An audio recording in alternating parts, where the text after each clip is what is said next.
Well.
Tayo'y nasa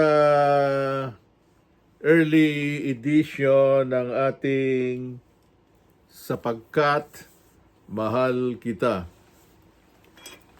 Alam nyo, medyo dadahan-dahanin ko itong entrada natin kasi masela nitong mga maririnig nyo. Ito'y patukol sa nagdaang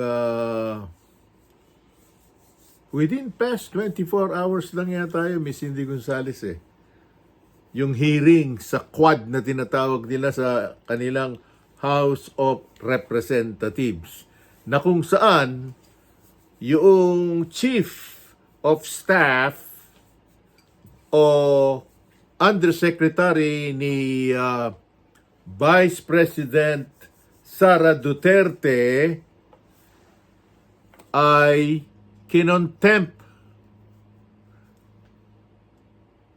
At ito'y sa dahilang siya raw ay nagkaroon ng interference. Well, maraming reactions dito sa Metropolitan New York.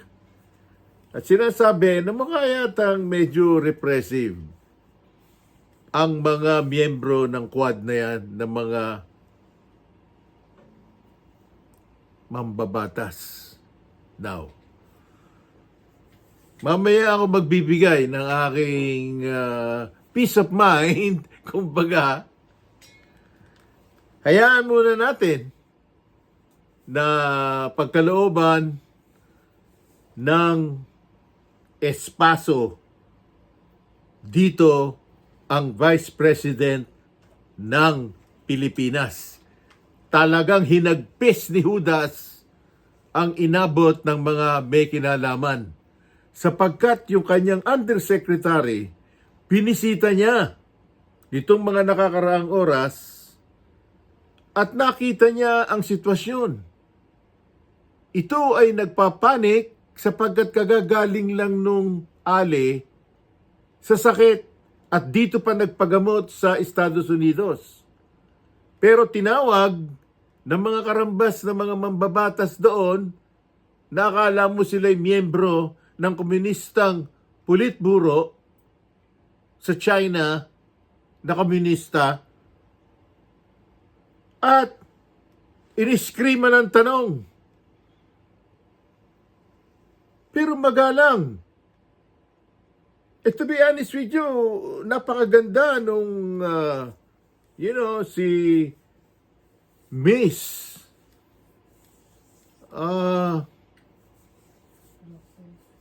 Lopez. Subalit, nung dumarating na ang hating gabi, nag-iba na timplada dahil sumumpong na yung kanyang ipinagamot dito sa Estados Unidos, sumakit yung likod. Pero itong mga mambabatas na to, wala silang pakialam.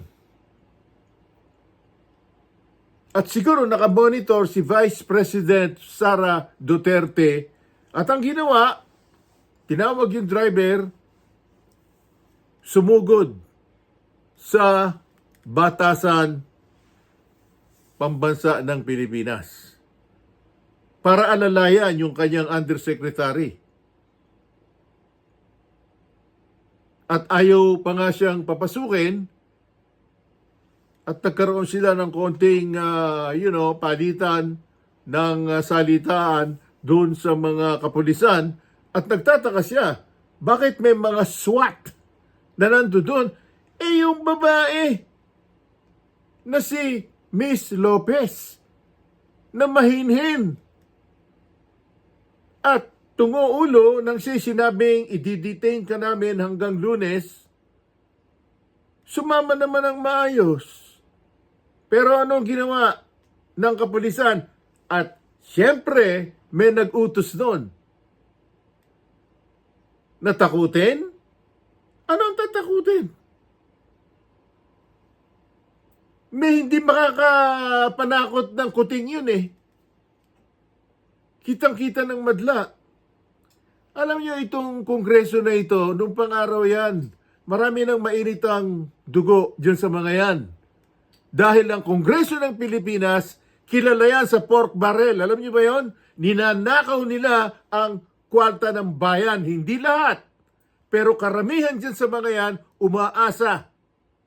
At malalaman niyo mismo dahil sa galit nitong si Vice President Sara Duterte, in-expose.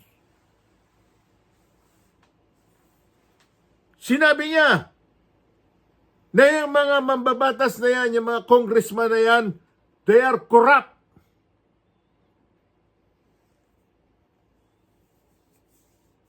Ngayon, pakinggan natin kung ano ang hinagpis ni Sara Duterte, ang Vice Presidente ng Pilipinas.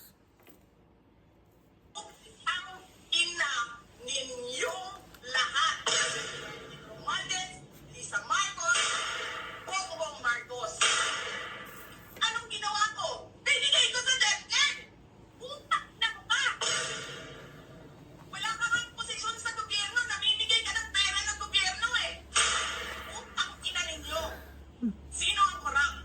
Yung mga congressman na yan na nag-hearing, ano sinasabi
have a House of Representatives.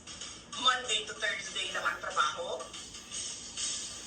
Tapos nakalagay pa sa second order nila, I violated security regulations when I visited. Before ako pumupunta dito, pinapaklear ko yung oras ko. 11 to 1, 4 to 5. Anong security violations ang violate ko dito sa loob? They allow other visitors to come in here. Pero ako, sinabihan ako kanina, hindi ka pwede bumisita dyan sa loob. Doon kayo sa visitor center. Ililipat namin. And then I said no. Sabi ko, sinabi ni Secretary Chua to that lawyer, I think Attorney Agnes, na yes, she can visit subject to the guidelines of the detention center. Sasabihin nyo, I violated security regulations. Ano yun? Wala naman dalawang baril. Nung sinabi sa akin na hindi ako pwede pumasok, nagkantay ako. Alam mo, binibigyan ko pa ng pasensya yan sa taas pa yan. Kanina eh. Ngayon hindi na I refused now to leave last night when I did not even know na pinapaalis ako. Ang sinabi lang sa akin, papatayin ang kuryente. Which I said, okay lang. Kasi may flashlight naman ako. Hindi ko naman kailangan ng kuryente. Tapos kanina, sa media, pinapalabas nila na I locked myself doon sa kwarto. Of course, nag-lock ako kasi natutulog na ako. Tapos, what? Bawal ako magstay sa opisina ni Congressman Pulong Duterte. Bakit? Is not that government property? I was allowed by the lawful occupant and possessor of that office to stay there, to assist a detainee who is inconsolable right now. Na hindi mo na alam kung yung sakit niya sa likod is a heart attack o ano, kasi hindi nila pinapapasok yung doktor. Diba? So yes, hinahanap ko kanina, sabi ko, where is this permission from the speaker na meron kayong committee hearing kanina in the dead of the night to give an order na i-commit doon sa correctional facility. And where is the rule that says kapag may violation sa detention facility ay ililipat sa correctional facility? Ano yun? You make rules as you go along? Ano yun? Di ba dapat sa demokrasya, there's a rule of law, and then they make rules as they go along? Kung ano lang, whatever pleases the speaker, get her out of the House of Representatives kasi hindi siya dapat nandiyan. Bakit? Pag mapay-ari niyo ba itong compound na ito, and then nasabihin pa nila sa akin na there is a threat to my life inside the batasang pambansa? Why is there a threat to my life? This is the most secured facility ng mga spoiled brat sa ating bansa. Tapos, sasabihin pa nila, well, pabigat ka sa amin kasi kailangan namin dagdagan ang security mo. Bakit? Trabaho ba nila magbantay sa akin? Eh di ba trabaho ng DPSPG yun?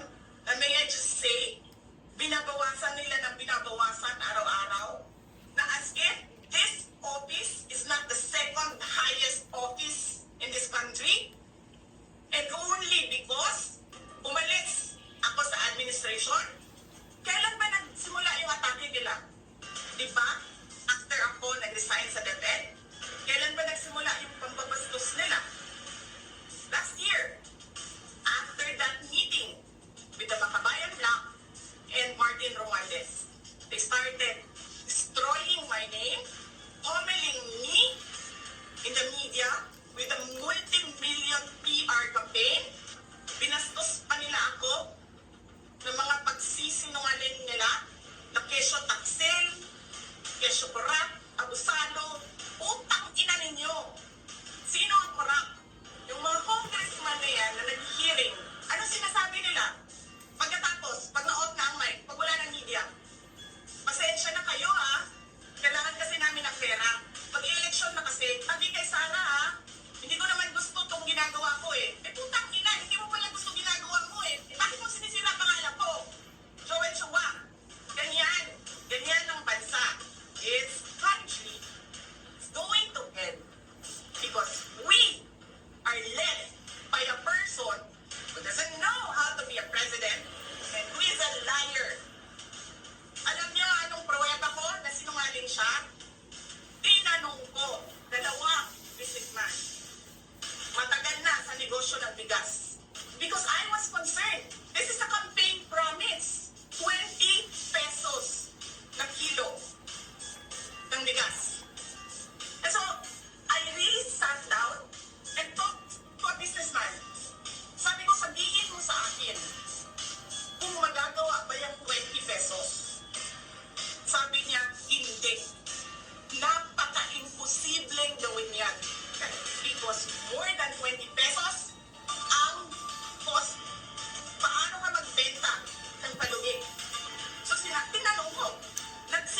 Tinaman ng magaling. Oh my goodness.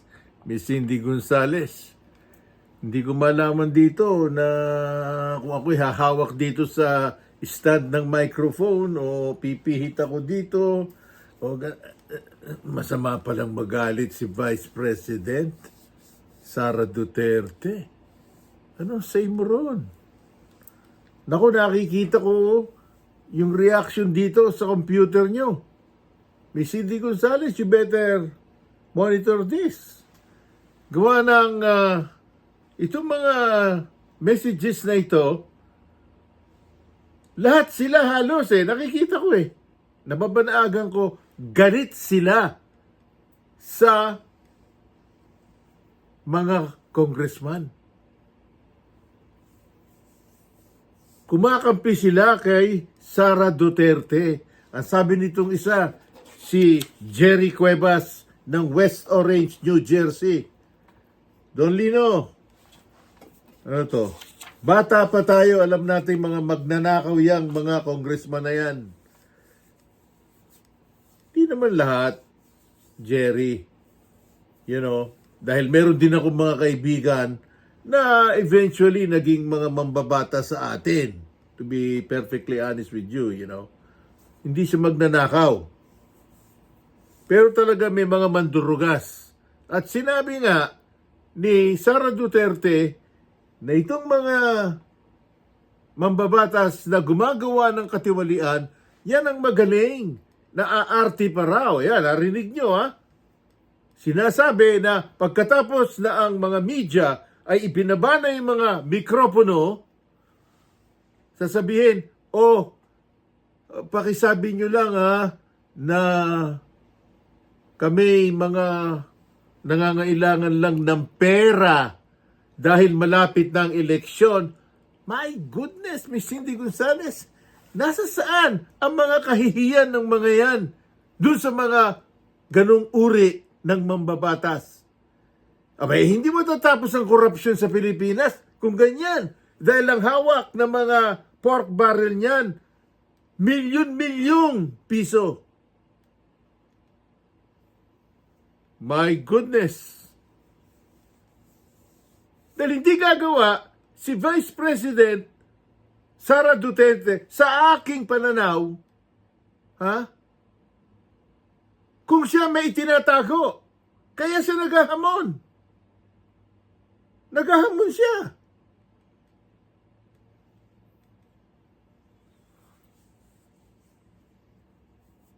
Naku, nakakahiya, Miss Cindy Gonzales. So, ayun. Ayun, hindi ko kayang basahin yon sa himpapawid. Gawa ng, I think that's a little too much. Ano sabi? Don Lino. Naku, naki-PUTA na rin siya. Naku, tinamaan ng hudas. Kanya-kanyang murahan na ito. Kung kayo nakikinig, at kung kayo may mga kamag-anak na mambabatas na alam niyong gumagawa ng kalokohan, I think they better wake up. Dahil iba na ngayon ang panahon. Malaking pagbabago Miss Cindy Gonzales Ito nangyari sa Amerika dahil natututukan ng iba't ibang bansa. Hindi naman sa inilalayo ko yung topic.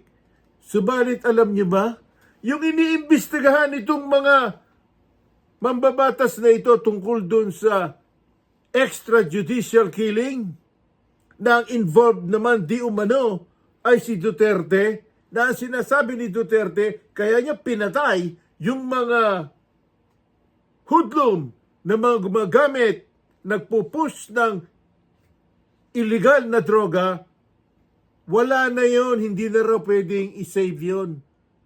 Yun ang mga nangre-rape, yun ang mga pumupukpok ng ulo nyo, yun ang nangahaga doon, at marami nang pinatay yung mga yon. Bakit hindi pinag-uusapan yung mga biniktima nun? At ang pinag-uusapan lang lagi, dyan sa quad na yan, sa Kongreso ng Pilipinas, yun lang mga nabiktima ng mga pulis. Paano ngayon yung mga pinatay Ni-rape ng mga bata kahit sanggol. Nire-rape nung mga tuliro na ang mga pag-uutak o sira na ulo. Yun ang sinasabi ni Duterte na tinepo ko sila. 6 ang sabi niya, yung mga pinatay ko. Inaamin niya. At minura rin niya yung mga ibang mga mambabatas doon. Alam niyo ba kung anong breaking news? Ngayong araw na to,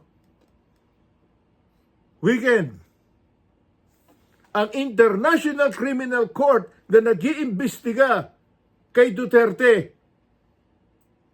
ICC, nawalan ng kredibilidad. Bakit? Ikinundima ng Amerika at ng ibang mga makademokrasyang bansa. Bakit?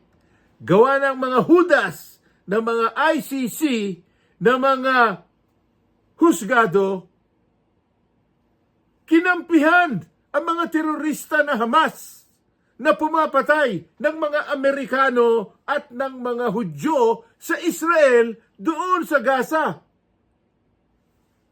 At nag-issue ng warrant of arrest against Netanyahu na Prime Minister ng Israel.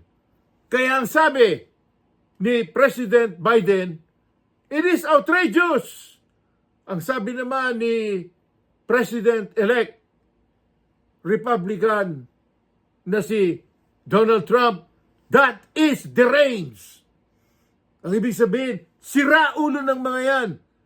Dapat anya, i-dissolve na yung ICC. Naku, tinamaan ng magaling Miss Cindy Gonzales. Paano ba yan? Siguro sa loob-loob ni Duterte ngayon, ay ang mapapala nyo. Akala ko ba matitino yung mga yan? Yung pala terorista ang mga ipinagtatanggol nila. O, sabihin ni Duterte, ako pinapatay ko mga kriminal. Sila kinakampihan nila yung mga kriminal. Dahil yung Hezbollah na yan, yung Hamas na yan, nangre-rape yan ng mga kababaihan. Kaya ang ginawa ni Donald Trump nung kanyang unang termino, binanatan yan. Patay yung isang community ng Hezbollah. At nandoon kasi nagtatago yung mga ISIS na yung isang Amerikana hanggang mamatay, araw-araw ginagahasa nung hudas. Kaya sa galit ni Donald Trump, inutusan ang armed forces, birahin, durog yung komunidad na yon, ando doon. I think the name is Soleimani.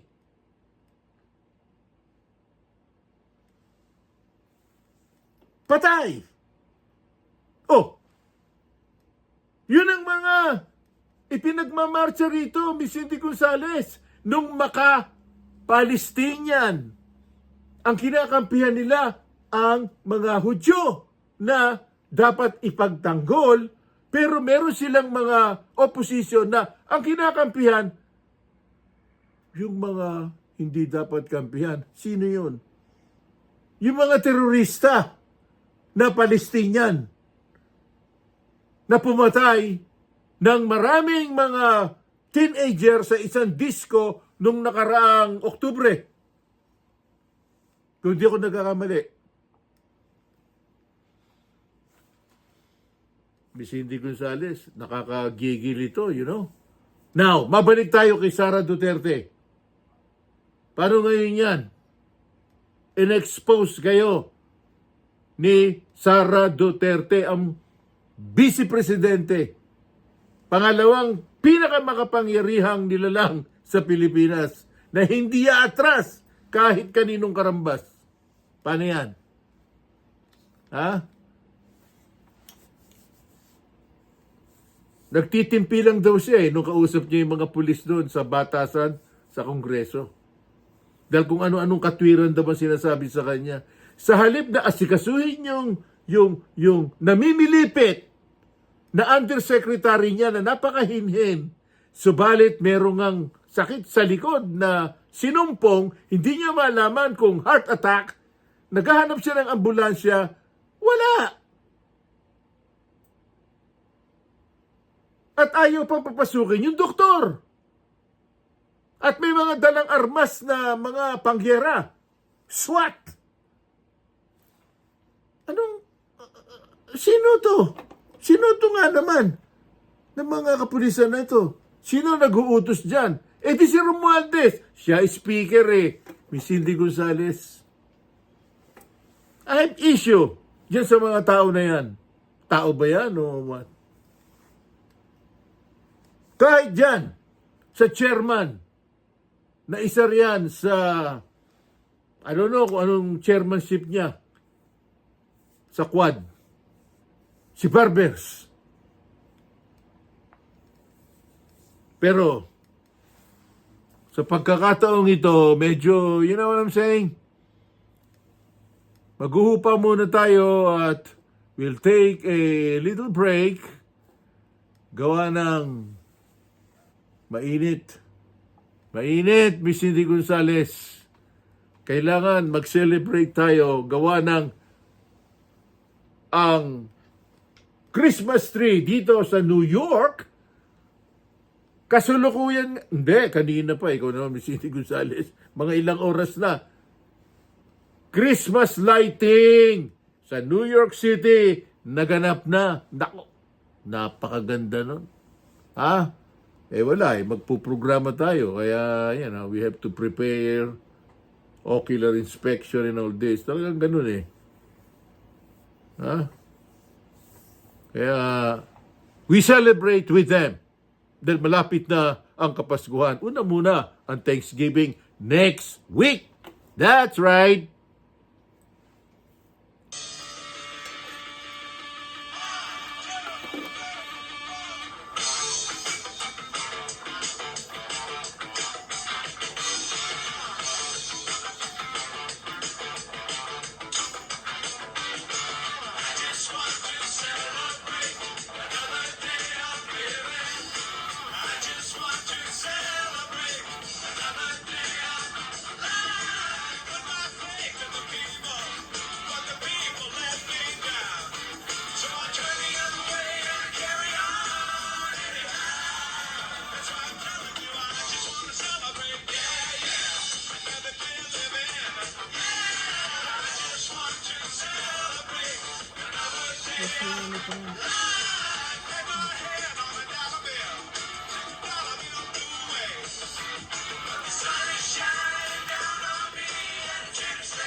Yeah!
Well, we just want to celebrate.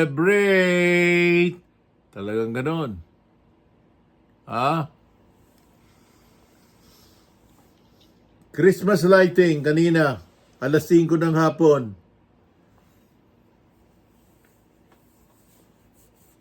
Ginanap ang napakagandang, napakataas na Christmas tree na pinupuntahan pa rito ng mga taga ibang bansa, New York City. Ngayon lang, naglilinis na sila ron eh. Gawa ng ayaw nilang abutin sila ng January 20, 2025. Sapagkat pagsumpa ni Donald Trump, lagot sila. You know, yung mga kakalat-kalat dyan na magugulo sa New York City, they better get the hell out of there, you know. Anyway, speaking about Donald Trump, kumuha tayo ng impormasyon tungkol sa kanyang pinagkakaabalahan ngayon, Miss Cindy Gonzales.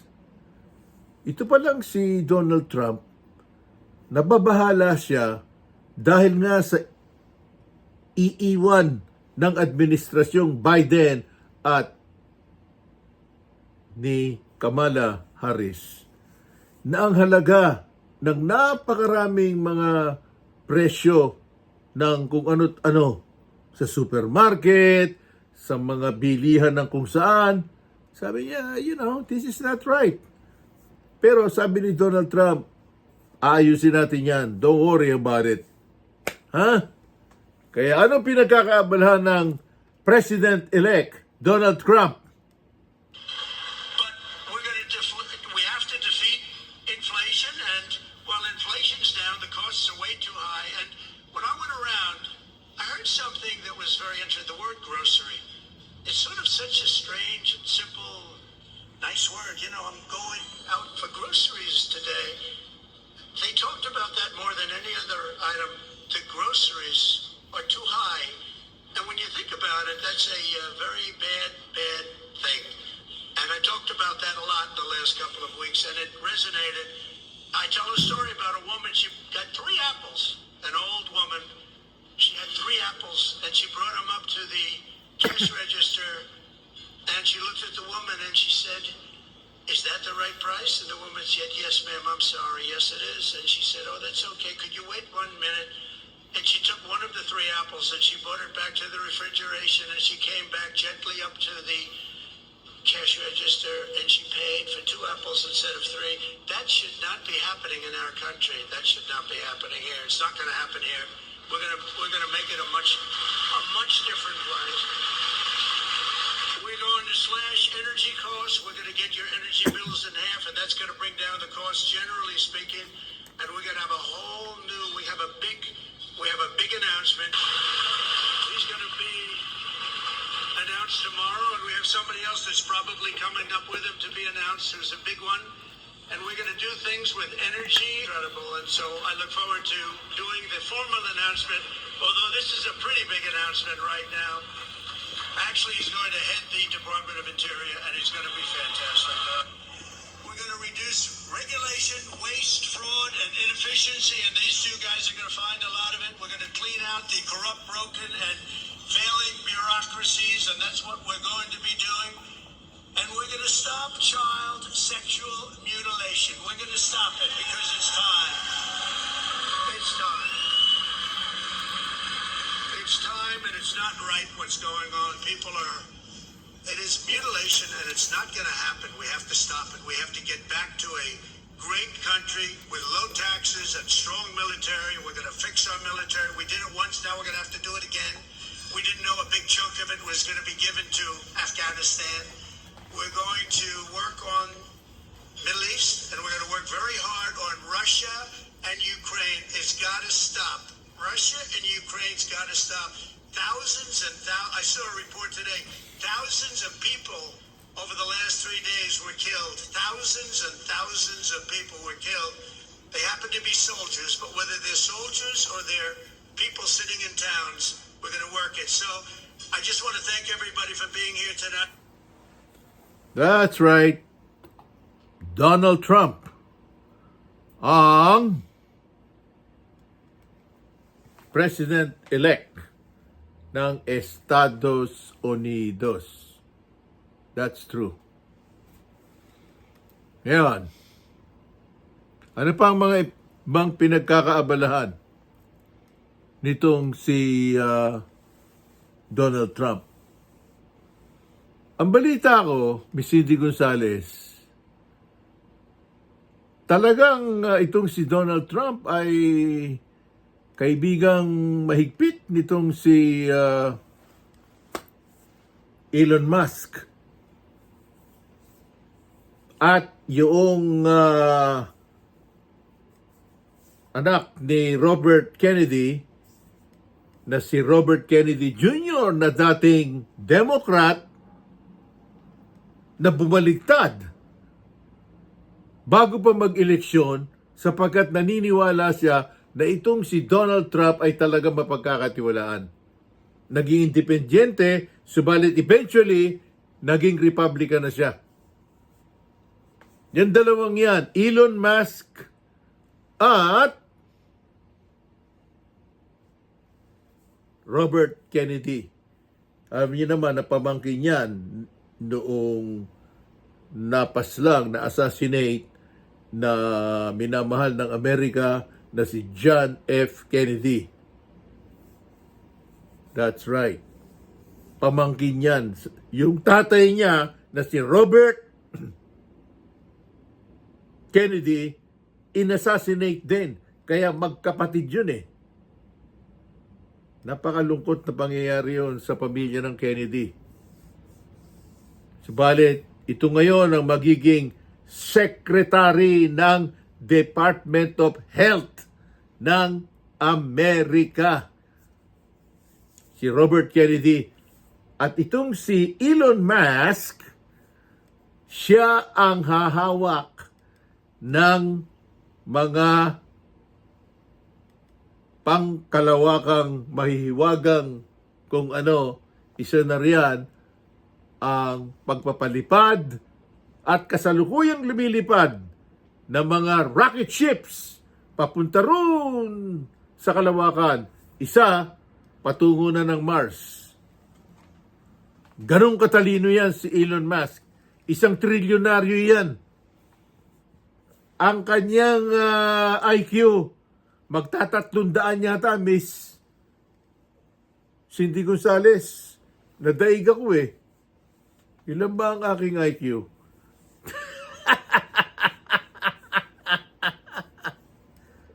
Pakinggan natin ito si Donald Trump. This house was built 1928.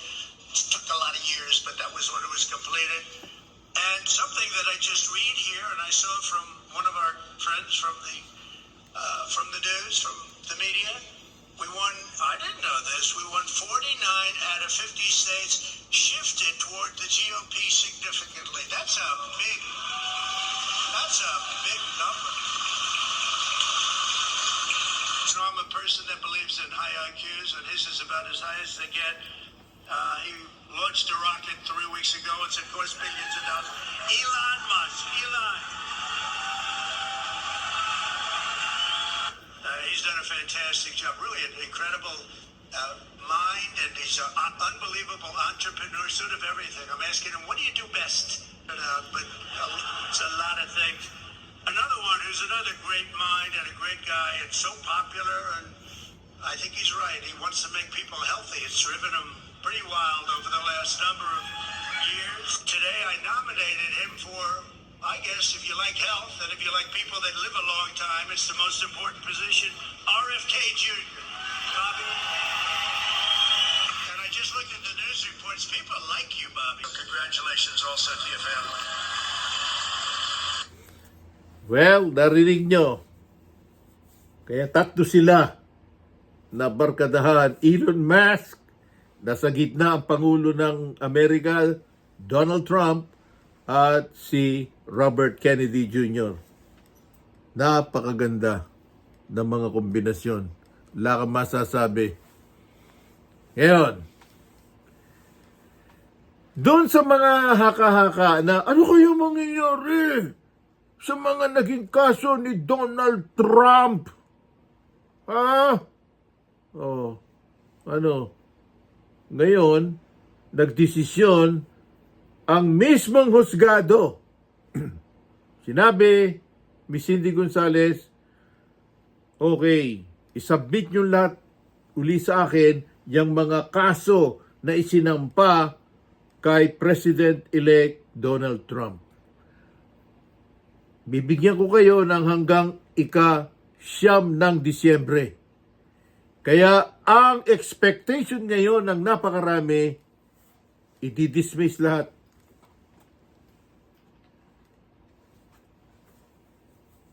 Para magawa ng ibinoto ng mamamayang Amerika yung Make America Great Again. Dahil kung ikaw ang husgado, Miss Cindy Gonzales, sasabihin sa iyo pagkapakain ka sa restaurant, ikaw ba yung husgado na winawalang hiya mo ang presidente namin? O kaya yung mga anak niya, asawa niya na mamalengke, asawa mo ba yung husgado?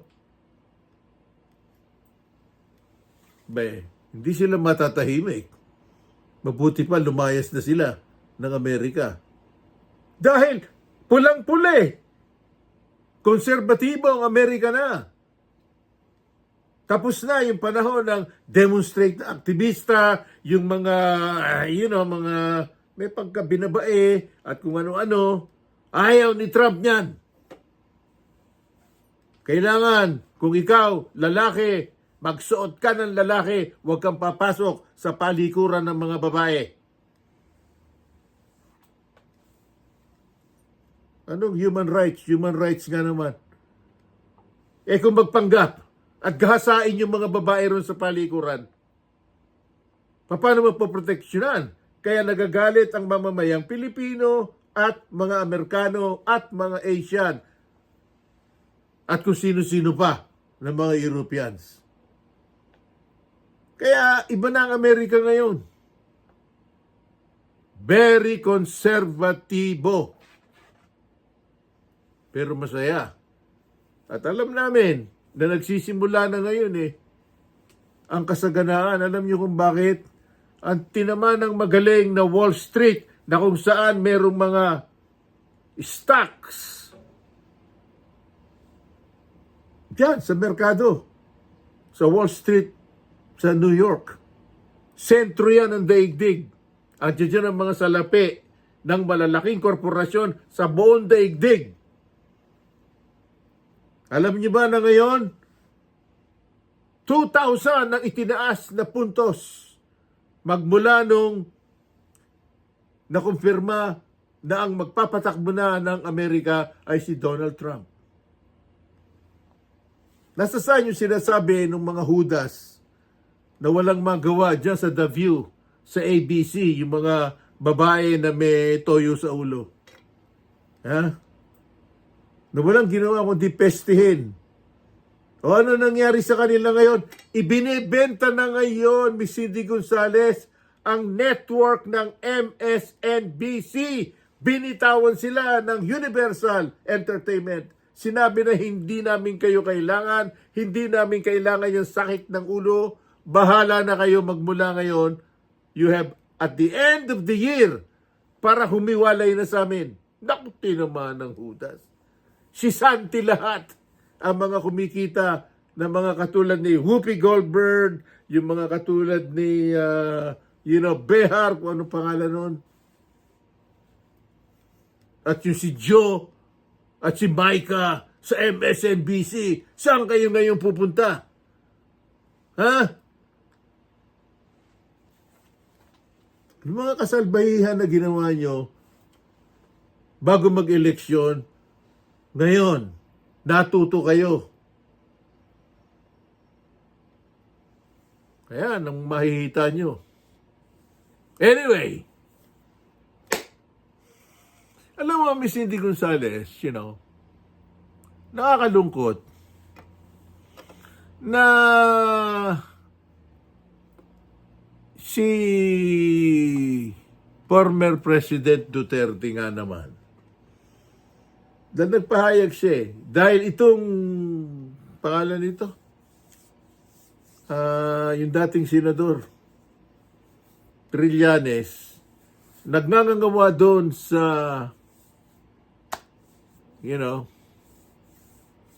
Senado, katabi ni former Senator De Lima, at sinasabi na si Duterte raw ay maraming salapi na nakaimbak sa bangko. Paano niya nalaman yon?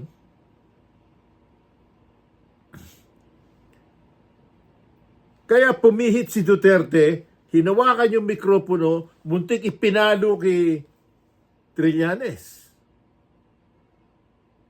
Pero, sa isang banda, nagpaliwanag itong si Duterte na hindi niya magagawa na ilantad sa publiko ang kanyang salapi sapagkat joint account yon, Miss Cindy Gonzales.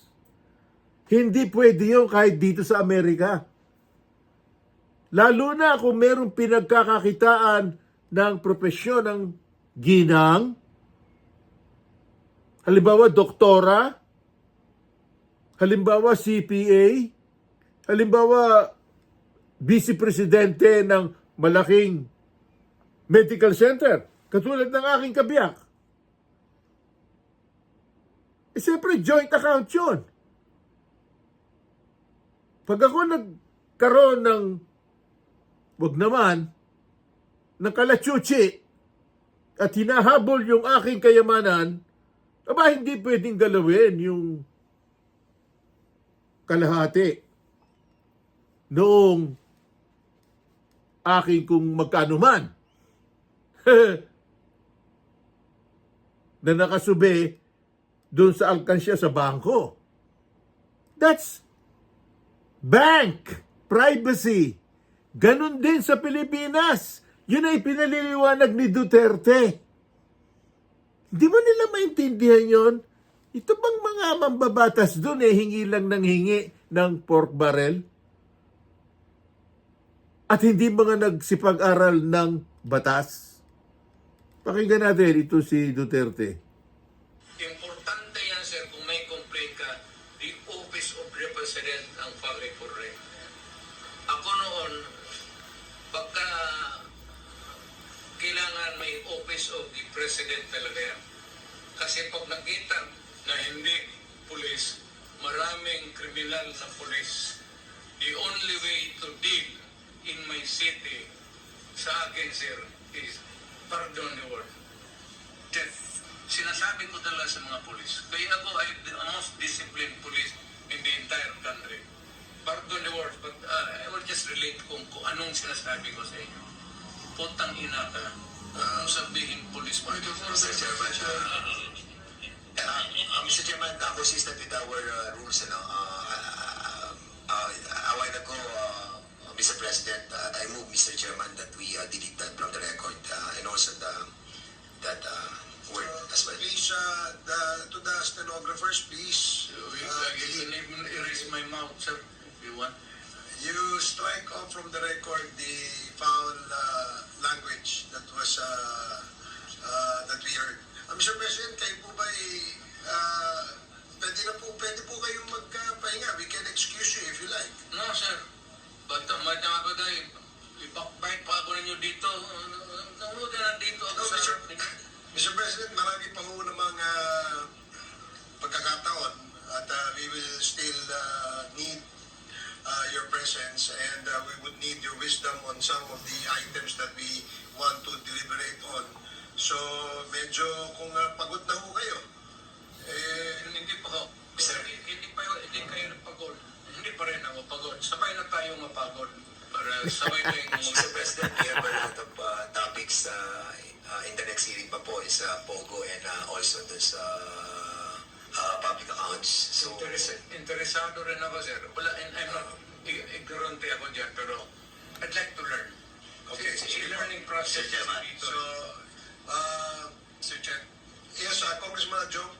Chair, may I have at least two questions I'd like to ask, just for a clarification, Mr. Chair, and confirmation, Mr. Chair. You have 10 minutes. Yeah, Mr. Chair, I was listening to the exchanges between Chairman Acop, Romeo Acop, and the former president.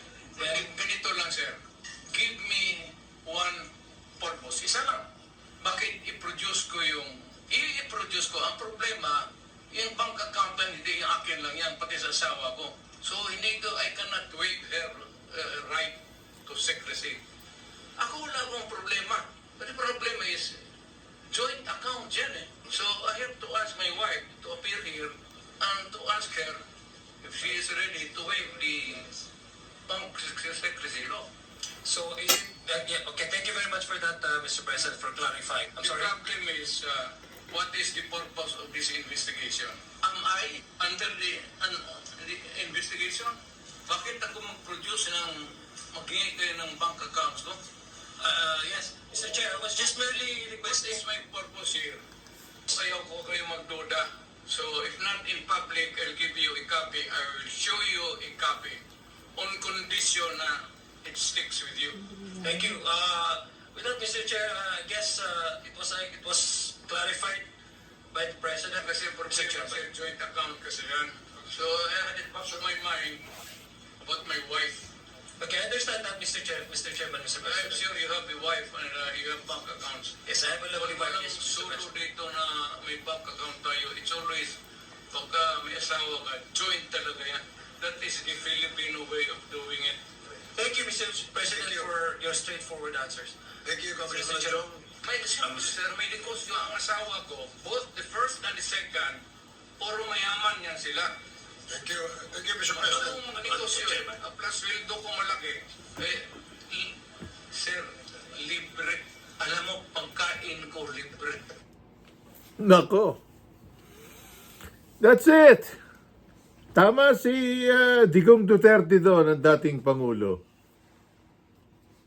Kaya hindi ko maintindihan kung itong mga mambabatas na ito ay talagang may aral ng pagkabugasya. You know?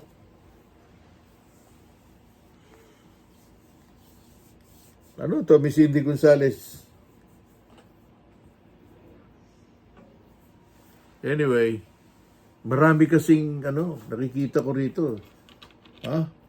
Sa computer, ayan ang dami nagpapadala ng kanilang mga puot.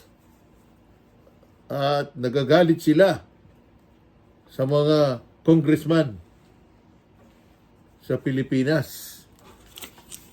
Ayan, kunin mo yan. Liwanagin niyo yung mga binibigay niyo sa aking notes. Anyway, paalala muna. That's right.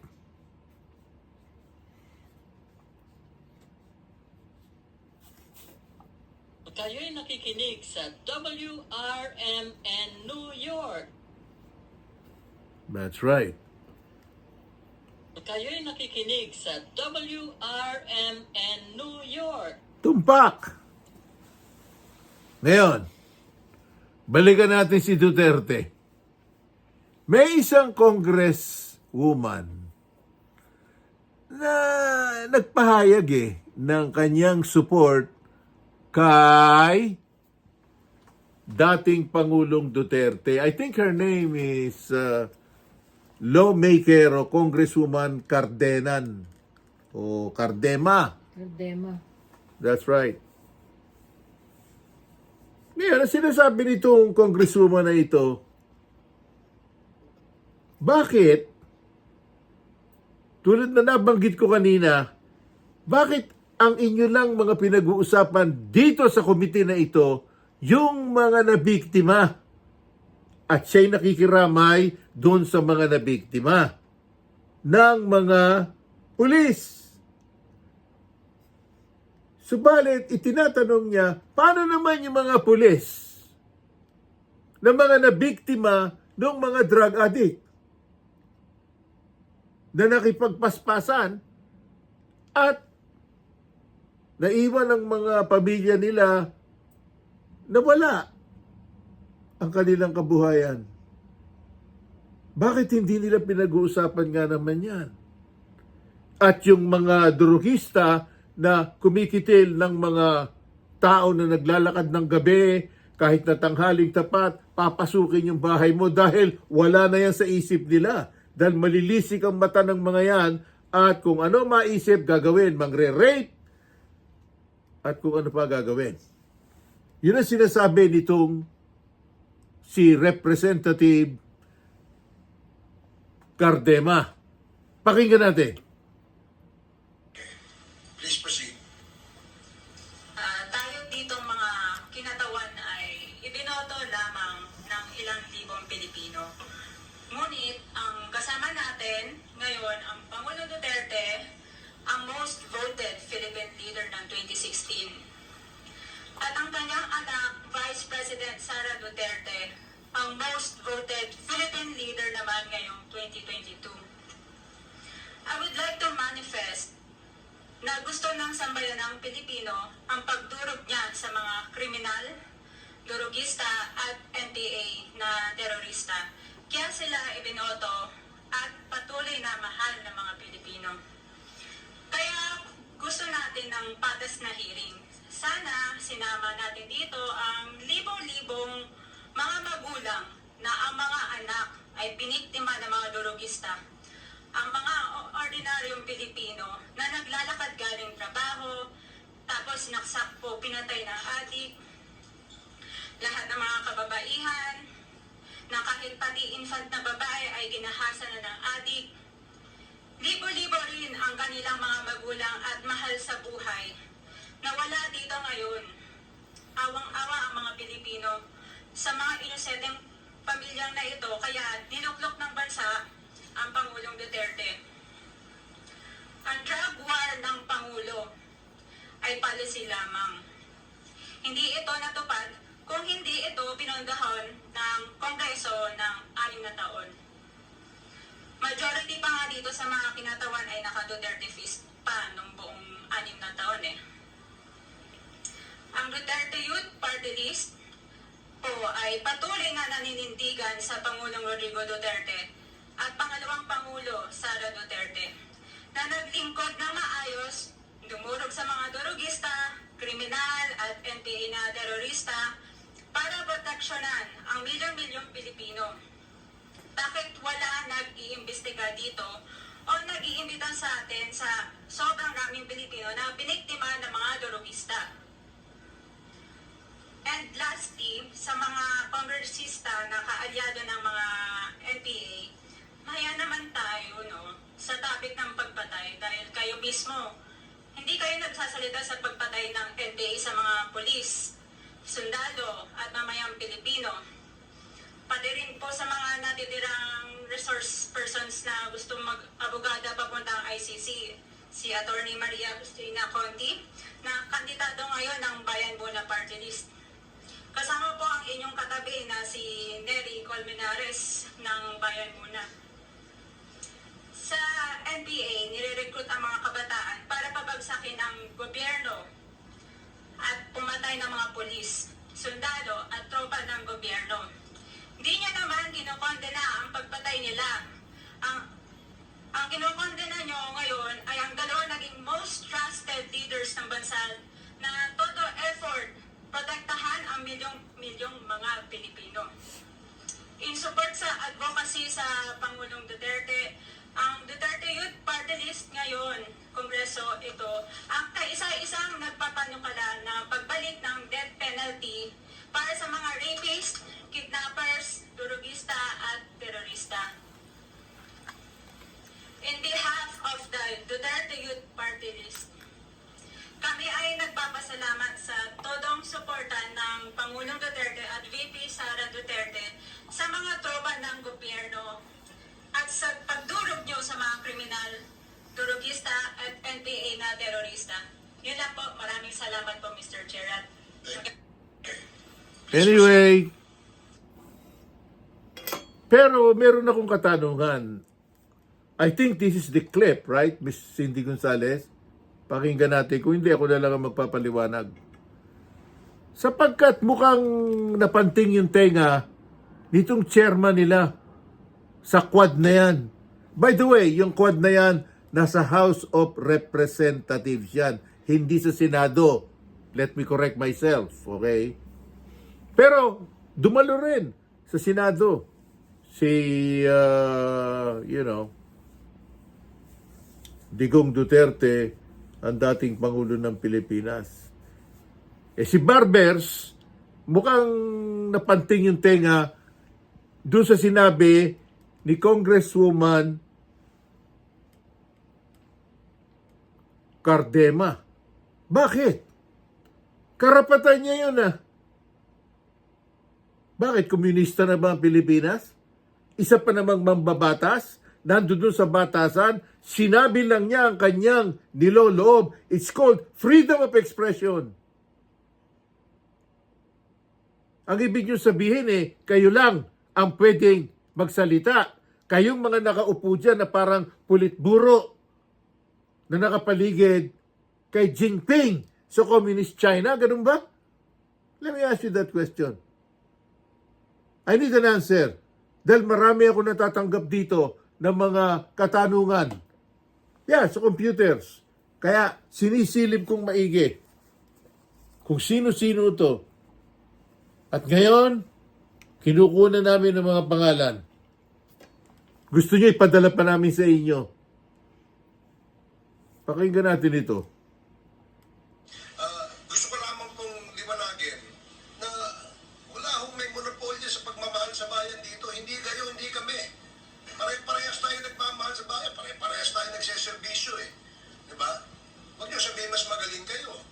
Dahil kami, hindi naman namin sasabihin magaling kami.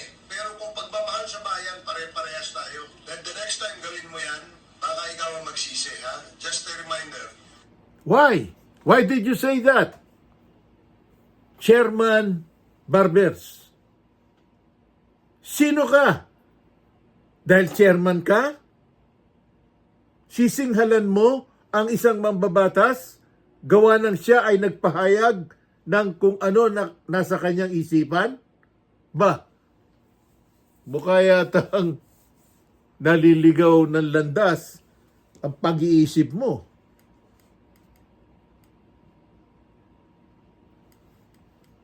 Pero mo sabihin mo yon sa publiko? Baka pagsisihan mo yan. Ano ibig mo sabihin?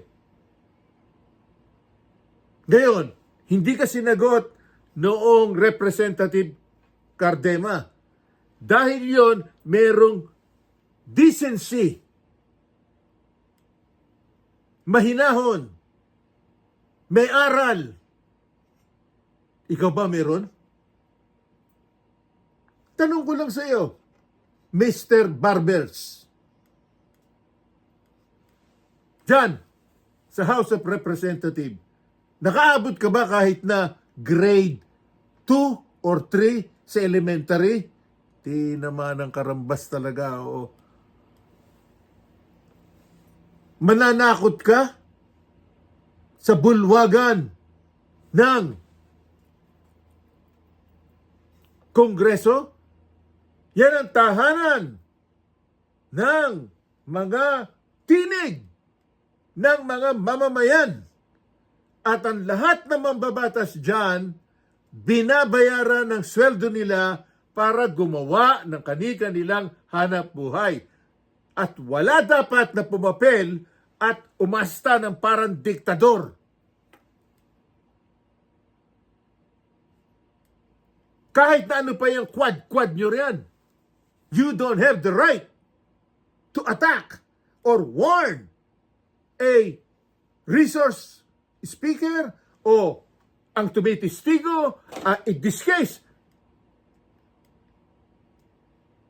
Representative Cardema, sinabi lang na yun ang nasa isip niya. Bakit hindi tinutuunan ng inyong komite yung mga napatay naman na mga kapulisan, yung mga napatay ng mga durugista, mga ginahasa, mga bata na ginahasa.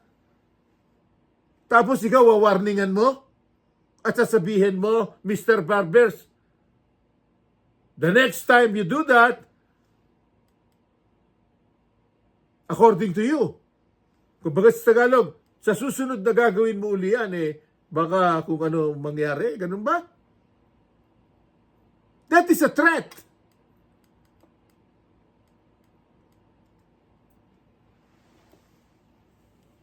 My goodness, mukha yata nagkabali-balentong talaga na ang Kongreso ngayon. Tapos nagalit pa sa inyo si Vice President.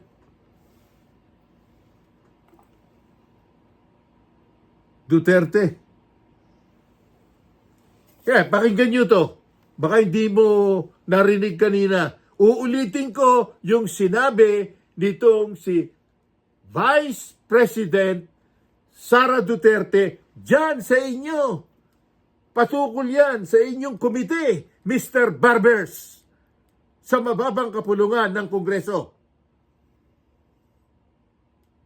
Dahil talagang ang pakiwari nitong si Sara Duterte, ginagamit siya ni Speaker Romualdez na ginagawa siyang parang kengkoy.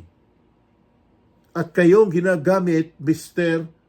Barbers, para kayo naman ay parang walang isip na gagawin yung lahat ang ipinagagawa ni Speaker Romualdez. Kaya narito ang reaksyon sa inyo ni Sara Duterte nang ang kanyang undersecretary at chief of staff ay binaboy ng inyong kapulisan at nakita first hand ni Vice President Sara na ang kawawa niya na undersecretary na mahinhin galing lang sa Amerika nagpagamot ng kung anong sakit sa likod, namimilipit. Ayaw papasukin ng inyong kapulisan at ang inyong kapulisan may mga dalang sub-automatic, mga SWAT. Anong gagawin ng babae? Lilipad kung saan? There's something wrong with you. Kung ikaw, chairman, Mr. Barbers. Ano yung something is wrong? I think you should realize na iba ang makademokrasyang bansa na katulad ng Pilipinas, iba ang makakomunista. Saan ka nandoon? Hindi ko alam. Pwede bang sagutin mo yan sa isang press conference na dito? Itong si Sara Duterte, ang pangalawang Pangulo ng Pilipinas. Ang ina ninyong lahat. Romualdez, Lisa Marcos, Bongbong Marcos. Anong ginawa ko? Binigay ko sa DepEd! Utak na ka! Wala ka ng posisyon sa gobyerno, namimigay ka ng pera ng gobyerno Utang ina ninyo. Sino ang korap? Yung mga congressman na yan na nag-hearing, anong sinasabi nila?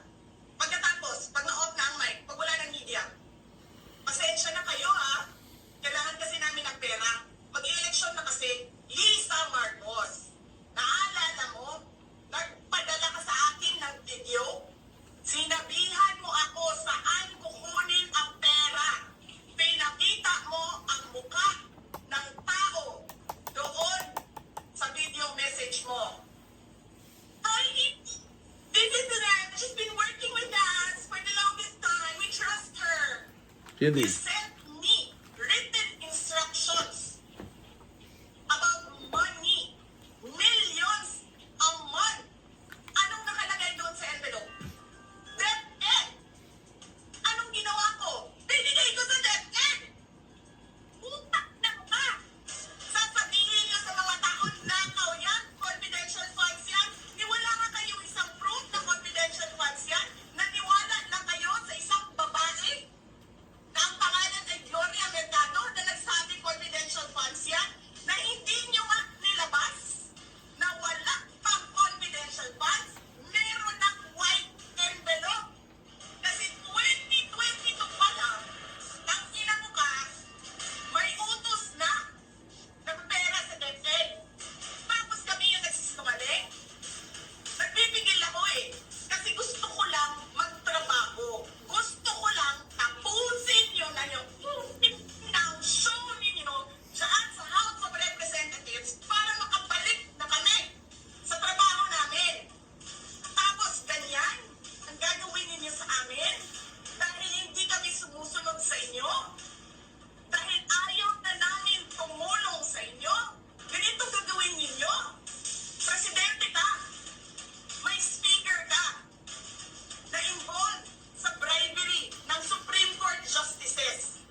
ginagawa? Hindi. Sobrang kahayahay ninyo ng mga tao. Kaming lahat, sa Office of the Vice President, Monday to Friday ang mga trabaho namin. Sa ibang opisina, Monday to Friday. And then we have a House of Representatives. Monday to Thursday lang ang trabaho. Tapos nakalagay pa sa second order nila, I violated security regulations when I visited. Before ako pumupunta dito, pinapaklear ko yung oras ko. 11 to 1, 4 to 5. Anong security violations ang violate ko dito sa loob? They allow other visitors to come in here. Pero ako, sinabihan ako kanina, hindi ka pwede bumisita dyan sa loob. Doon kayo sa visitor center. Ililipat namin. And then I said no. Sabi ko, sinabi ni Secretary Chua to that lawyer, I think Attorney Agnes, na yes, she can visit subject to the guidelines of the detention center. Sasabihin nyo, I violated security regulations. Ano yun? Wala naman akong dalawang baril. Nung sinabi sa akin na hindi ako pwede pumasok, nagkantay ako. Alam mo, binibigyan ko pa ng pasensya yan si taas pa yan. Kanina eh. Ngayon hindi na I refused daw to leave last night when I did not even know na pinapaalis ako. Ang sinabi lang sa akin, papatayin ang kuryente. Which I said, okay lang. Kasi may flashlight naman ako. Hindi ko naman kailangan ng kuryente. Tapos kanina, sa media, pinapalabas nila na I locked myself doon sa kwarto. Of course, nag-lock ako kasi natutulog na ako. Tapos, what? Bawal ako magstay sa opisina ni Congressman Pulong Duterte. Bakit? Is that government property? I was allowed by the lawful occupant and possessor of that office to stay there, to assist a detainee who is inconsolable right now. Na hindi mo na alam kung yung sakit niya sa likod is a heart attack o ano, kasi hindi nila pinapapasok yung doktor. Diba? So yes, hinahanap ko kanina, sabi ko, where is this permission from the speaker? Na meron kayong committee hearing kanina in the dead of the night to give an order na i-commit doon sa correctional facility. And where is the rule that says kapag may violation sa detention facility ay ililipat sa correctional facility? Ano yun? You make rules as you go along? Ano yun? Di ba dapat sa demokrasya, there's a rule of law, and then they make rules as they go along? Kung ano lang, whatever pleases the speaker, get her out of the House of Representatives. Kasi hindi siya dapat nandiyan. Bakit? Pag mamaniararin niyo ba itong compound na ito, and then nasabihin pa nila sa akin na there is a threat to my life inside the batasang pambansa? Why is there a threat to my life? This is the most secured facility ng mga spoiled brat sa ating bansa. Tapos, sasabihin pa nila, well, pabigat ka sa amin kasi kailangan namin dagdagan ang security mo. Bakit? Trabaho ba nila magbantay sa akin? Eh di ba trabaho ng DPSPG yun? May I just say, binabawasan nila ng binabawasan araw-araw? Na as if this office is not the second highest office in this country? And only because umalis ako sa administration? Kailan ba nagsimula yung atake nila? Diba? After ako nag-resign sa DepEd? Kailan ba nagsimula yung pambabastos nila? Last year. After that meeting with the Makabayan Black and Martin Romualdez, they started destroying my name, pummeling me in the media with a multi-million PR campaign. Pinastos pa nila ako ng mga pagsisinungaling nila na kesyo taksel, kesyo korap, abusado, utang ina ninyo. Sino ang korap? Yung mga congressman na yan na nag-hearing, ano sinasabi nila? Pagkatapos, pag na-off na ang mic, pag wala ng media, pasensya na kayo ha.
Kayo'y nakikinig sa WRMN New York. Kayo'y nakikinig sa WRMN New York.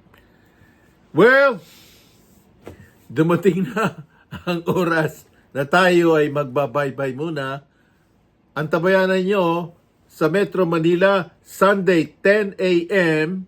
sa 558 DZXL RMN News Manila, ang ating simulcast live.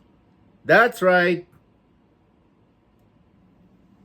We love you. Don't forget that, sapagkat mahal kita. Simulcast with DZXL 558 dito sa WRMN New York.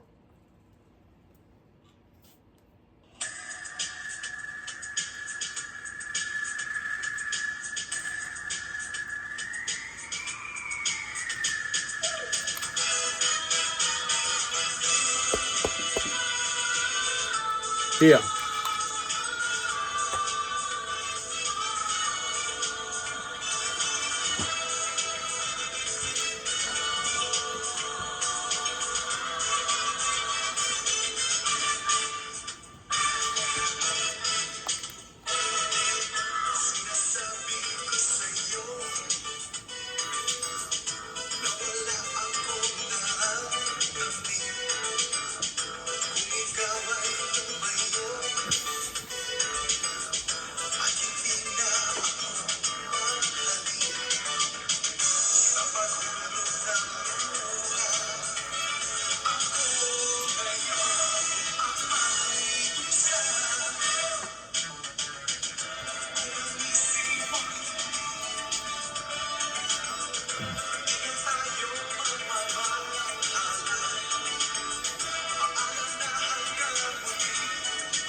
Pangako mo na hindi ka iibig.